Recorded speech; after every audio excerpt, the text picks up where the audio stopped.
welcome to the Hero Show. Welcome to the Hero Show. This is going to be great stuff here. We got the illustrious John Hersey and the irrepressible Andrew Bernstein, and we have a real hero to discuss this morning, don't we, John? Oh, for sure. One of my favorites, and I know one of yours. I think you might have a crush on her.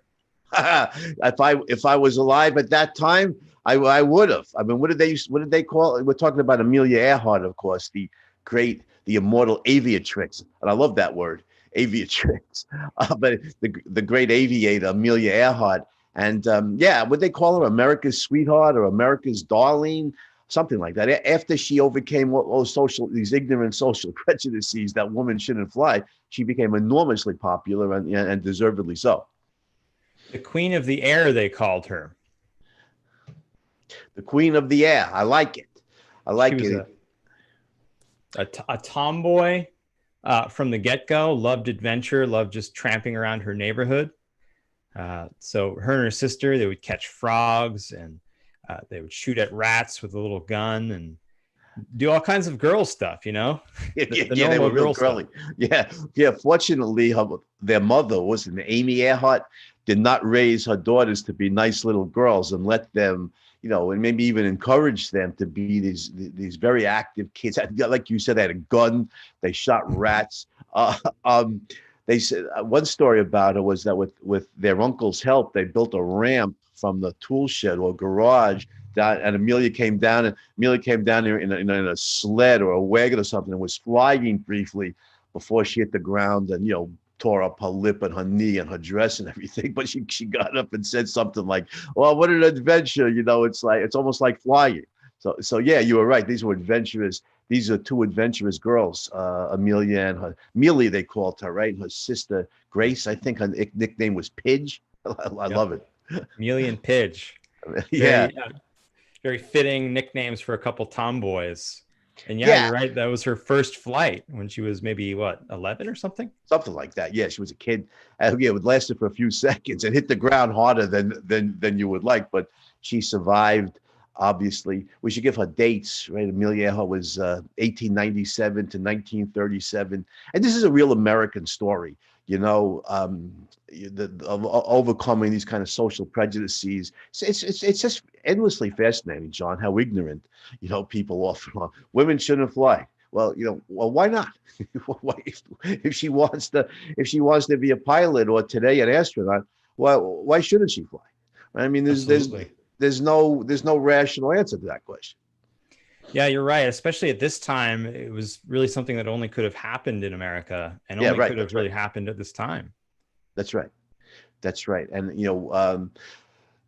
reminds me of other, women heroes like that. Martha McSally, who's in the U.S. Senate now, a former combat fighter pilot. I don't remember if she was in the U.S. Navy or the U.S. Air Force, but I think she was a squadron leader in Iraq. She's a highly experienced, combat veteran pilot. And then the various astronauts. Some of them unfortunately died, in space when the space shuttle blew up. But these are real heroines who push back the frontier, not just in aviation or in aerospace, but also regarding social attitudes, realizing what women can do. And I got a story on this, and that is, my daughter is now 17. She's going to college in about 6 weeks. I can't believe it. But 3 years ago, when Penny was 14, we were down in D.C. in Northern Virginia area. My novel Dearth of Eagles was being debuted by the publisher down there. I wanted Penny to be there, see what a big shot her dad was, but anyhow, so we went to the Smithsonian Air and Space Museum in D.C., which is just a superb place. And I remember walking in with Penny, and hanging from the ceiling was Lindbergh's, Spirit of St. Louis. Only the Smithsonian gets this kind of stuff, and right beneath it was one of the modules from one of the Apollo flights. The actual spacecraft and Lindbergh's actual plane. So this is just amazing. But they also had one of Amelia Earhart's planes, and I really wanted Penny to see it. All these heroes are very inspiring. But for a young girl growing up to realize kind of things that women have accomplished in this world when they have certain daring, to go with the ability, to have the daring to go with that, and they could accomplish the kind of things Amelia Earhart did. And Penny was impressed, when she saw that, which it's good to have heroes that you can really relate to like that. That's why we're doing the hero show, right? For sure. Yeah. And I think a lot of one of the things that a lot of heroes have in common, and Amelia Earhart as well, from a young age, she loved reading. We talked last week about Benjamin Franklin, who just read everything available to him and then established a friendship with a bookseller so he could get his hands on even more books. And Amelia Earhart, from a very young age, loved reading. Although she was a tomboy, she wasn't a slouch at school. One of her teachers said, the joy of achievement was evermost in Amelia's mind. So she was, she pursued higher education as well. And all throughout, she kept a scrapbook of fascinating women who had achieved really amazing things. So anytime she came across a newspaper with a story about an author, or a poet, or a playwright, some woman who had done something, sort of broken new ground, she cut that out and put it into her scrapbook. Yeah, that really shows what she was all about. She became a writer. I mean, after when they say nothing succeeds like success, after she overcame the social prejudices to be this great aviator, and of course, one of her immortal achievements was when she became the first woman pilot to solo across the Atlantic. By the way, it's a great story. When she landed in a field in Ireland, and these guys, these Irish guys, witnessed it. They came up to her and they said to her, "Did you fly far?" Yeah. Back then, 1932, far would have been, I don't know, like a 50-mile flight or something. And Amelia said, "From America." You could imagine the response of these Irish farmers. Somebody just came down out of the sky, could just cross the Atlantic. 1932, she wasn't just the first woman to solo the Atlantic. She was only the second pilot, period. Right. After Lindbergh, nobody else had done it for 5 years. Yep. 5 years earlier, Lindbergh he did his trip and he went to Paris. That's right. And Earhart was aiming to do the same thing, of course, but she hit massive storms. She had mechanical issues. And so when she spotted this farm off of Northern Ireland, she came down and really surprised that guy. Yeah. So in 1932, some farmers out working his field, in Ireland, see a plane come down, which would be astonishing enough, even if it was from a local airfield, but to have just crossed the pond, she had a newspaper from one of the North American cities. I can't remember which one. Look at this. Yeah. Which one was it? Well, it's funny because she said from America, but I believe she took off from Newfoundland in Canada. Yeah. Well, maybe she meant North America. Yeah. But that's right. She had the newspaper from the day before. But anyway, you mentioned that she was an avid reader, which is definitely true, and became a very successful writer as she became famous and beloved. She was writing, magazine articles, newspaper columns, reports from the front that she was sending back on that ill-fated world round trip that cost her and her navigator their lives on July 2nd, 1937. But yeah, she was a writer. Wasn't she on the faculty at Purdue University? As I recall. She was a consultant to the aeronautics department, and she also helped guide women into tech careers, I guess what we'd call STEM today. Yeah. And then Purdue, of course, is excellent. It's a very good school, very well known for its engineering programs, right? I think their sports teams are called the Boilermakers, as I recall. So in 1930s, a school known for engineering probably didn't have a lot of women students back then. But you're right. Amelia Earhart was an advisor to the women students at Purdue, and like you said, helping them with tech careers. So she was a multifaceted achiever, wasn't she? Yeah, and she had an interesting entry into the whole field. I mean, she, after trying to go to school for medicine in Columbia, I believe, no, rather, she was visiting her sister in Toronto in 1917, and saw a lot of the wounded soldiers coming back from World War I. And she said, there for the first time, I realized what World War meant. Instead of new uniforms and brass bands, I saw only the result of 4 years of desperate struggle. Right. And she decided then and there to become a nurse.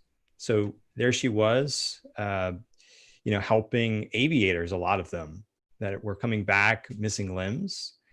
And at some point, this is kind of interesting, in 1918, when the Spanish flu hit, she contracted sinusitis and pneumonia and was laid out for a while. But when she came back, after recuperating, she saw an aviator who he was doing an air show there, a famous guy. And he decided to circle and come down and essentially just charge the crowd, just playing really for fun. And most people, they did that Daredevil kind of stuff back then. You can't do that.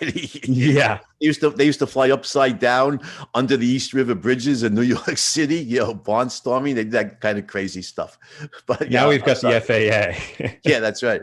That's right. So she was one of the few who didn't scram. She didn't run from the plane.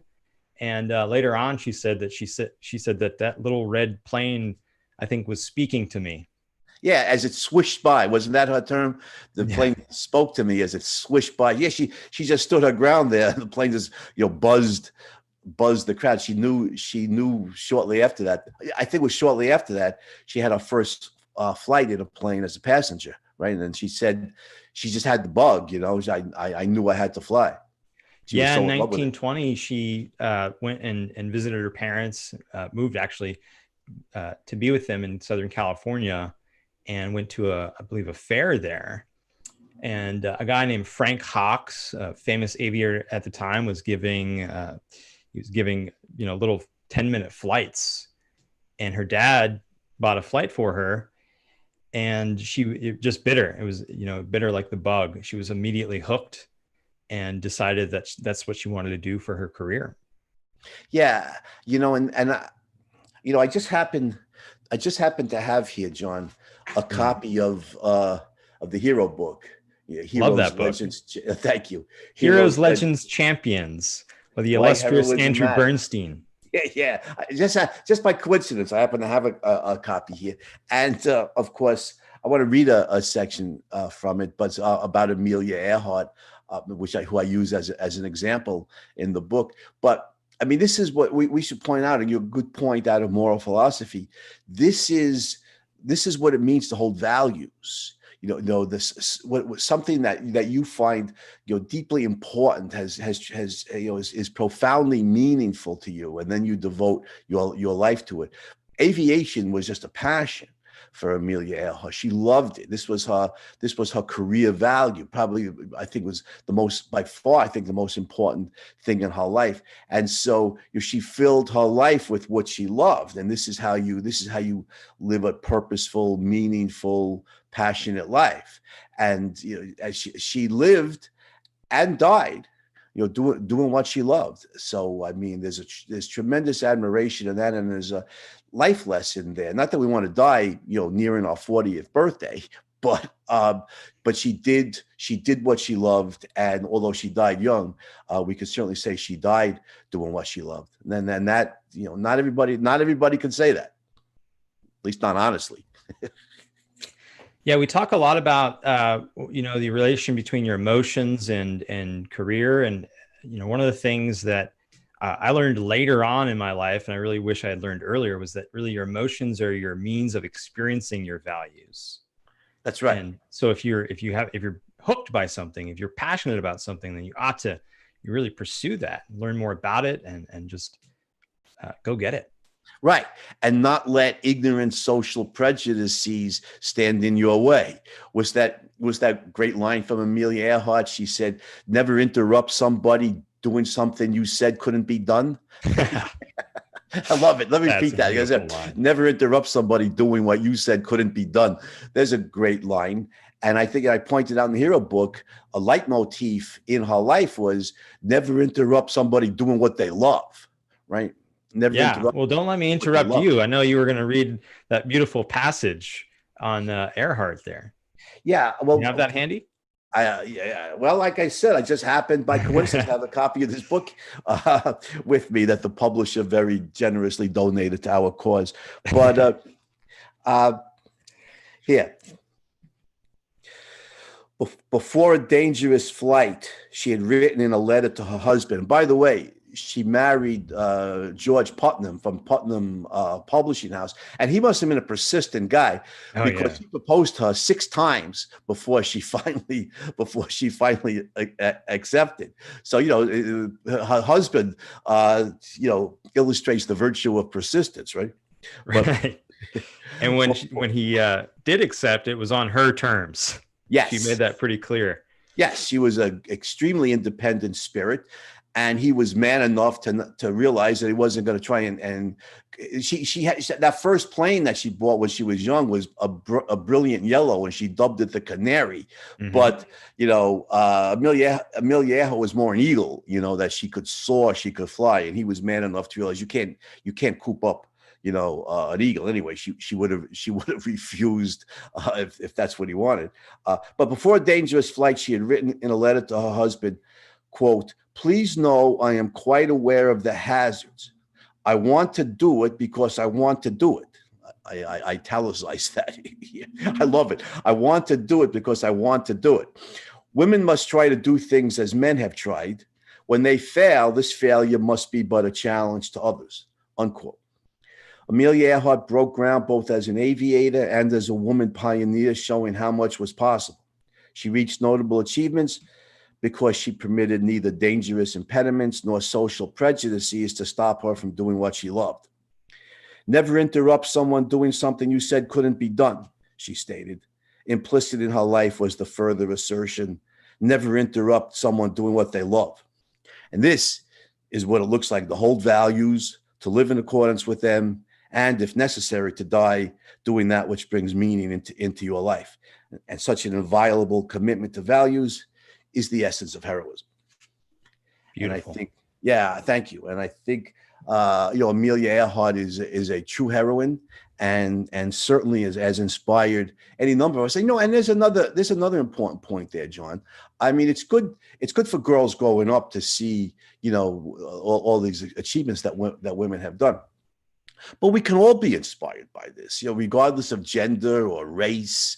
I mean, you and I are both enormously inspired by what Frederick Douglass did. Same gender, different race, but doesn't matter. We're human beings, and we could gain inspiration. We gain practical benefit from the achievements of these heroes. For example, the early pioneers of aviation, like Lindbergh and Earhart, made possible jet travel today, and ultimately, space travel. So achievements build on achievements. We can all learn from from what a hero does, regardless of gender, race. We don't have to be the same gender, race, nationality, tribe, religion, or anything, of the hero. Because we're human beings. So, I mean, that's an important point that I think we should point out here. Absolutely. I take enormous inspiration from Earhart. One of the things that her story really hits home for me is that you've got to put your money where your values are. Right. We're talking about 1932 when she's 1922 when she's getting started in aviation. Flight lessons at that time were $1 a minute. That's a lot of money back then. Today, an hour flight lesson in those dollars would be $720 an hour. Wow. So that's about 4.5 times more than it costs to take flight lessons today. But she wanted to do it. Adjusted for inflation. Yeah, exactly. Yeah. She wanted to do it. So she got several jobs. She worked as a stenographer, a photographer, a driver.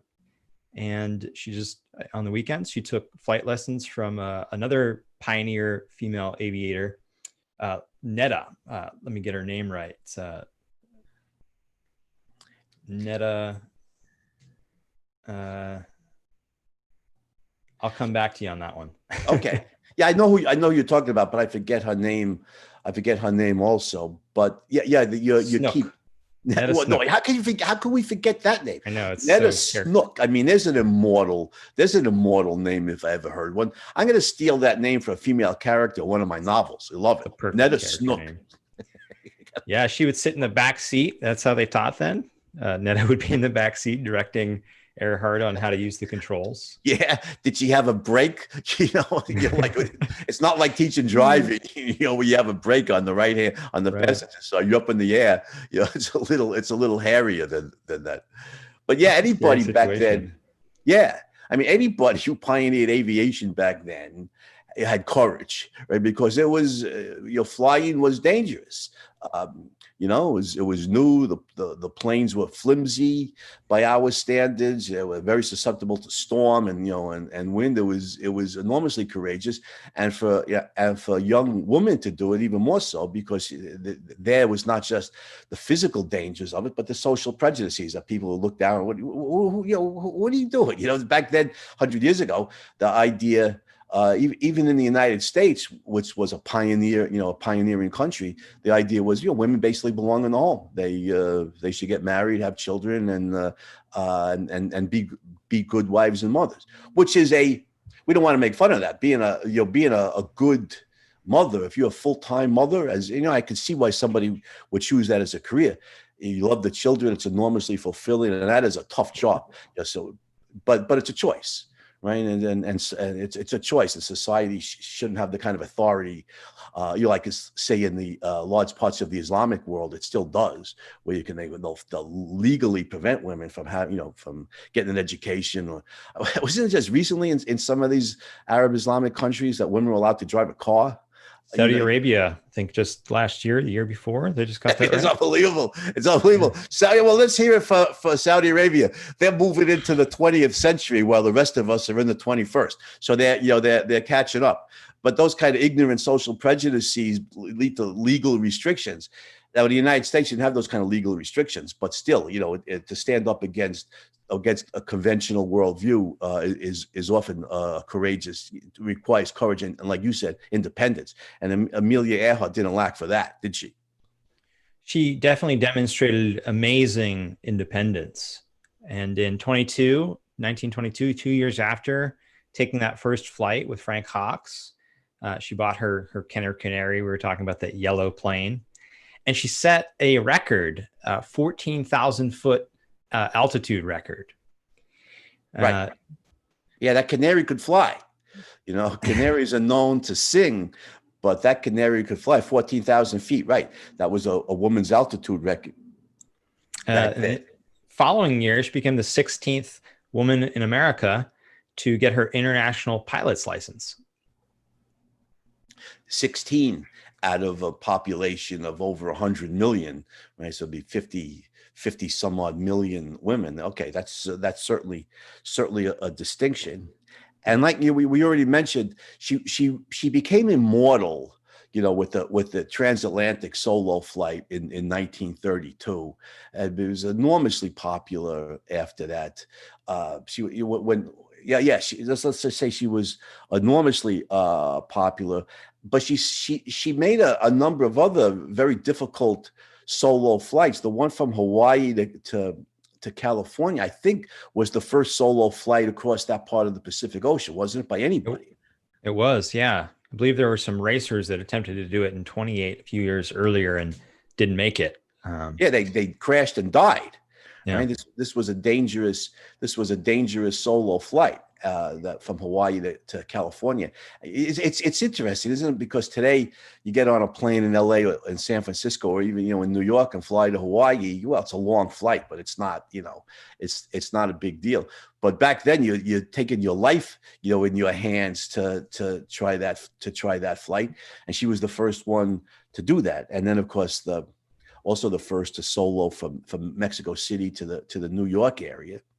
Yeah. And speaking of her popularity, she said, "Where was she landed in Newark? If right at Newark Airport, I think, as whatever Newark Airport was in the 1930s." But Again, a sign of the times. Her fans, there's this large throng of people waiting for her to land. They let them out on the runways. The airport. Imagine doing that today. And of course, she said she was afraid in landing. There were so many people there to welcome her that she was gonna, run somebody over, and that wouldn't be a very good way to end the flight from Mexico City to the New York area. But yeah, she was the first to accomplish a number of these difficult solo flights. Yep, the first to do Honolulu to Oakland. She was also, I believe, the first to cross the U.S. and come back. Sounds right. And then the ill-fated round the world flight with her navigator Fred Noonan in 1937, as she approached her 40th birthday. I think it was just a few weeks short of her birthday, and they had traversed. It was a 29,000 mile flight, and they had traversed 22,000 miles of that trip. So she was three quarters. She and Fred Noonan, with her navigator, were three quarters of the way done.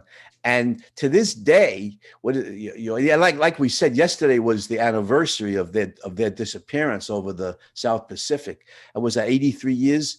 That's 83 years ago. To this day, there's a mystery, about what happened. There's all these different theories about, what happened. Most biographers and historians think they just ran out of fuel, and crashed in the ocean looking for Howland Island. But there's all these different theories as to what happened to her. That's indicative of part of how fascinating people find her, and rightfully so. Yeah, it's sad. They had done so much of that trip, and really this leg was probably the most challenging to land on Howland Island, especially then with the controls, the instruments that they had. It was an extreme challenge, but they had lots of things in their favor. So Howland Island was 6,500 feet long and 1,600 feet wide. So tiny little sliver of land in the ocean, about 10 feet high. And they had the Itasca close by to help guide them in with smoke and with radio, but just failure after failure. It's really, for one, they had set up their communication schedule on two different time zones. Greenwich Common Time was the one that Earhart was on, and the naval crew was on another naval time zone that they had established in the area. It's a 30-minute difference between the times that they had set to check in. They multiple times tried to contact one another. There was I know a fuse had gone out, and Earhart's radio's controls at one point had been replaced, but apparently it wasn't working. They were able to send out messages, and Itasca was able to receive them, but they weren't hearing what Itasca was saying back. And they weren't able Itasca was a U.S. Navy vessel, is that right? Yeah, U.S. It was a U.S. vessel, and I'm not sure if it was Navy or not, but it might have been Coast Guard. I'm not sure. It was Coast Guard. Yeah. Okay. So I'm sorry. So what were you saying about the approach to Howland Island? It was bad weather, right? Wasn't it too foggy, to see the island from the air? I don't recall what the weather was like from my reading, but they couldn't see them. And, there are all sorts of theories about what happened. And, sadly, most people believe that on July 2nd, so yesterday, 83 years ago, they landed somewhere in the ocean and were never heard from again. Right. Right. This was the longest leg of the trip. And the plane had enough fuel, 2,600 miles, I forget.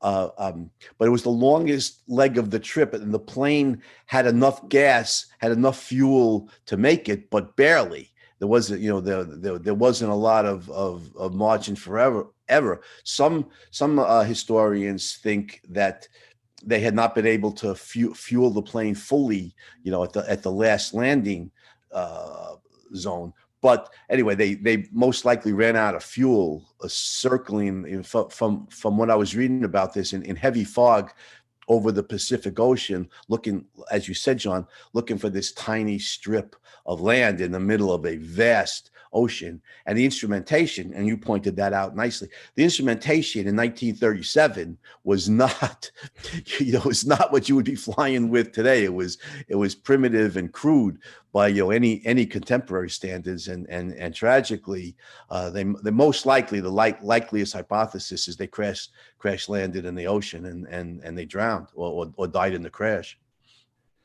A sad ending to a really beautiful story, but really it wasn't the end of Earhart's story, because her legacy obviously went on to inspire a whole generation of female aviators, and over 1,000 women flew for the U.S. in World War II.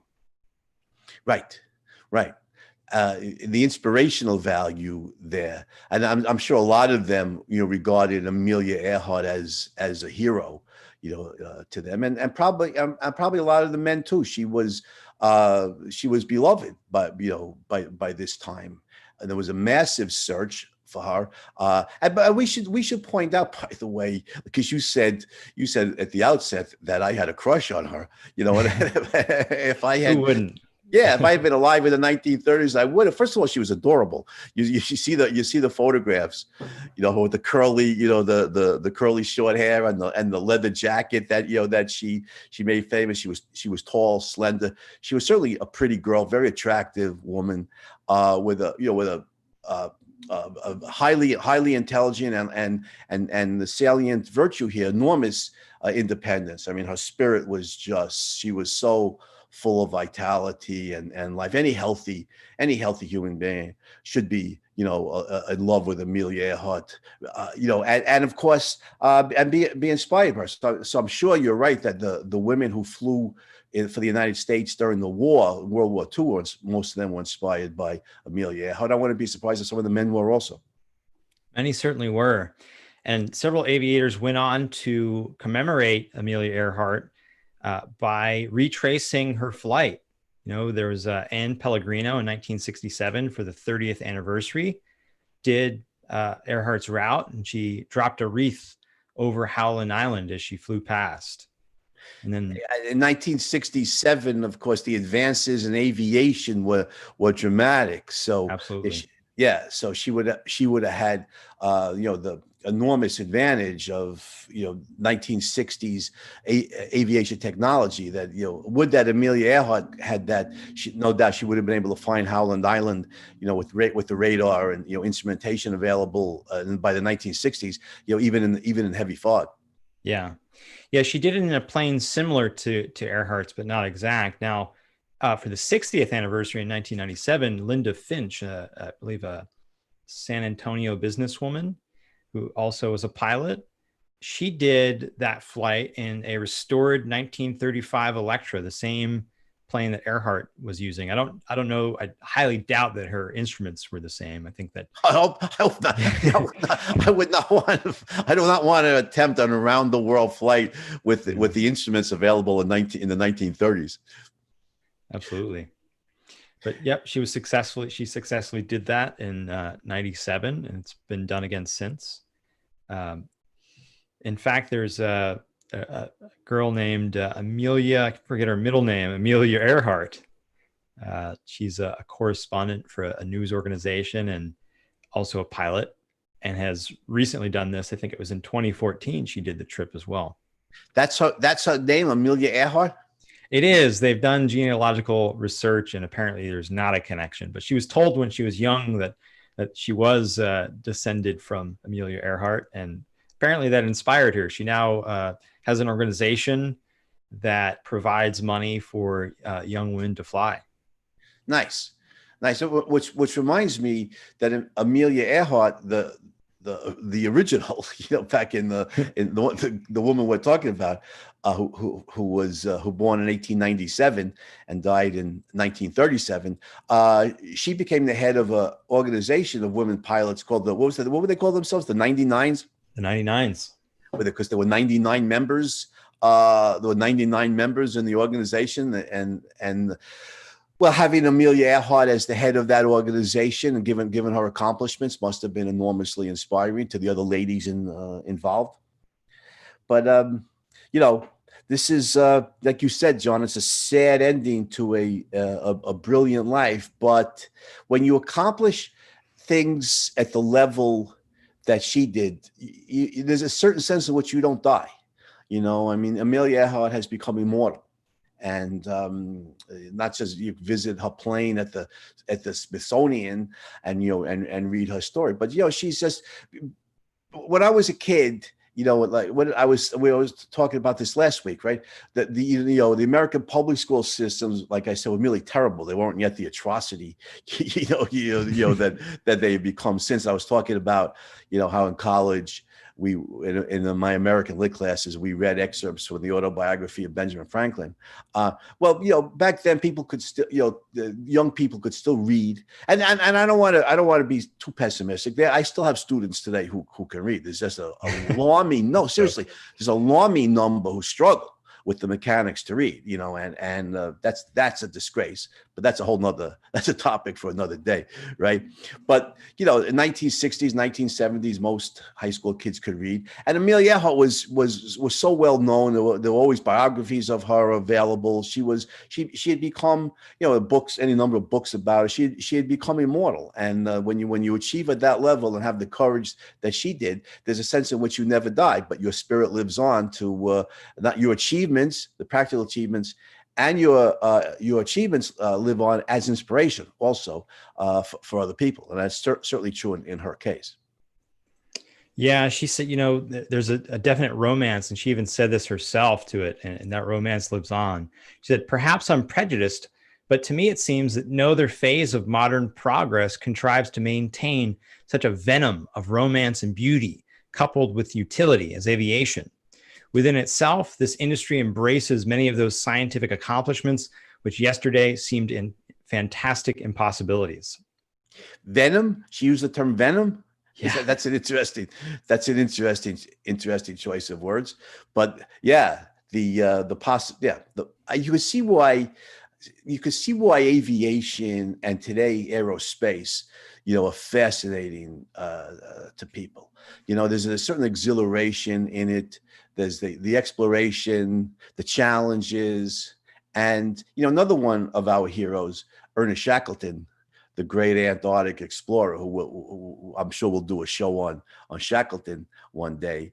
But Shackleton said, obstacles are just things to be overcome, after all, and it was a great line from a guy who overcame unbelievably daunting obstacles. But you can see it with these kind of pioneers, and Amelia Earhart's a pioneer in aviation, overcoming these kind of obstacles, and that's the attitude. That obstacles are just things to be overcome. That there's a friend of mine who was a clinical psychologist told me, years ago. I never forgot. He said, the people who are high achievers, and especially do these kind of pioneering tasks that Amelia Earhart did. He said that obviously it takes a certain amount of ability, but he said to me, what it fundamentally takes is a certain kind of daring. It takes a certain kind of daring. And that's Amelia Earhart didn't lack for daring, like you pointed out, from time she was a childhood, romping around the woods with a gun, shooting rats, and stuff, which was not a girly activity back in 1905 or 1907, or whatever. She never lacked for daring, and that's the one fundamental reason why she reached the accomplishments that she did. She loved what she did, and as she pointed out, there was great utility in it. She was, promoting commercial flight there at the beginning. And just a month or so ago, we had our first SpaceX first commercial space flight, right, to the space station. So she set a precedent, and that precedent was really important for that achievement. I mean, you can see the direct consequences of people taking these steps and doing what they love and pursuing it ever higher heights.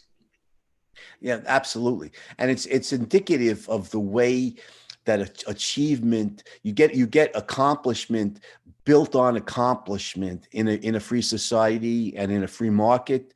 So for example, late 19th century, Alexander Graham Bell, another hero that we could discuss. A Scottish immigrant invents the first telephone. primitive device in 1877 or what, whatever year it was in the late 1870s. But eventually the technology is improved. You get transcontinental telephone communication in the early 20th century. And look at what we have today. Building upon that, we have cell phones. You not only have a phone in your pocket, but Steve Jobs, another guy we could discuss. Steve Jobs, R&D boys and girls at Apple figured out how to get a computer into your cell phone. So you're walking around with a cell phone and a computer, in your pocket. And as far as the telephone technology goes, it all goes back to Alexander Graham Bell, 100 and some odd years ago. And we see the same thing as like you're pointing out. So you get the Wright brothers. There's more heroes for us to discuss. Develop the first. There's no shortage of them, that's the good news. No shortage of real heroes. But the Wright brothers developed the first plane that's able heavier than air man-powered flight in 1903, and by 1969, Apollo 11 lands on the moon. 66 years from Kitty Hawk to the moon is amazing accomplishments. And of course, Amelia Earhart is one of those great aviation pioneers in the early 20th century that we stand on the shoulders of giants. And the Wright brothers and Amelia Earhart and Charles Lindbergh and people like that, are some of the giants of the pioneering aviation industry that enables us today, people like Elon Musk at SpaceX, to have commercial private space travel. And Elon Musk says we're going to be on Mars within 30 years, John. I mean, that's just amazing. And we we truly do stand on the shoulders of the giants of the early days of the aviation industry. And to go back even further to 244 years ago tomorrow, July 4th, 1776, this nation declared its independence and established the first nation in history premised on individual rights. One of my favorite heroes of the revolution, John Stark, a general from New Hampshire, he said, "Live free or die. Death is not the worst of evils." And I think that Earhart really demonstrates his idea. That is a great quote. Yeah, and you're right. Live free or die, of course, is the state motto of New Hampshire today. Death is, what was it? Death is not the worst of evils. Absolutely, yeah. Yeah, and I think Amelia Earhart is a great example of that. She said in a letter to her husband, George Putnam, she said, I'm aware of the hazards. I'm aware of the risks. I want to do it because I want to do it. A life without values, a life without doing what I love is worse than death. And I think, there's just the endless tedium, the ennui of that. If you live a valueless life, or if you have values but surrender them, if you betray them, then life becomes just pain. It becomes just unrelieved tedium. And that unrelieved tedium, that doesn't go with Amelia Earhart's spirit, does it? Absolutely not. No, she really lived free. She demonstrated the virtue of independence. And I think it's appropriate that we're celebrating her 83 years after she disappeared. Right. And good point by you, the day before Independence Day, because political independence enables independent spirits to live independently. If she had been born, God forbid, under the Taliban, let's say in Afghanistan, or some strict religious denomination like that, that doesn't permit women, legally restrains women from getting an education. I mean, they'll put a bullet in a woman's head, literally, murder her, for the crime of getting an education. So she would not be allowed to fly by these religious fanatics. And if she couldn't escape from the country to a freer land, her life would have been just drudgery. And it's like you could stick a canary in a cage, I guess, but sticking an eagle in a cage doesn't work out so well. That eagle would just waste away. You can't stick an eagle in a cage, and that's what the Taliban and these kind of religious zealots would do to a woman of independent spirit like Amelia Earhart. Yeah, it's sickening, but thankfully we live in a country that prizes individual rights, and we can celebrate Amelia Earhart, her independence, and all those that really made it possible. Yep.